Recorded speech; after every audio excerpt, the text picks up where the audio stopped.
Welcome to our Excel tutorial where we'll explore the powerful combination of functions that allow us to perform conditional sums across multiple worksheets with a single formula.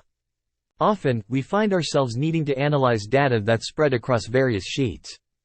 Today, we'll learn how to sum values based on specific criteria, all without having to manually add up each sheet. Let's assume you have a workbook with multiple worksheets, such as Sheet 1 foot, Sheet 2 feet, and Sheet 3 feet, and a summary sheet where we'll consolidate our results. We'll start by creating a named range called Sheets that lists the names of the worksheets we want to include in our sum. This makes our formula dynamic and easily adjustable. Switch to the summary sheet and prepare to write a complex yet efficient formula that combines SumProduct, Sumif, and indirect functions to sum across the defined sheets. Our formula looks complex, but it's a masterpiece of efficiency. Let's break it down to understand each part. The indirect function is key here.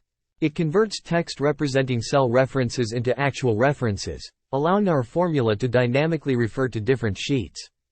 With Sumif, we set our criteria for the sum. It's the workhorse of our formula, summing only those values that meet our specified conditions. SumProduct takes the results from Sumif and further processes them, multiplying and summing across arrays, which in our case are the results from indirect and Sumif. Once you've entered the formula, press enter and then use the autofill handle to copy the formula down or across, depending on your data layout.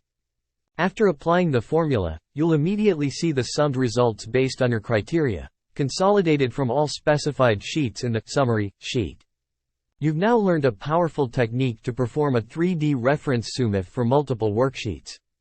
This skill will save you time and streamline your data consolidation process in Excel. Thanks for joining us in this tutorial.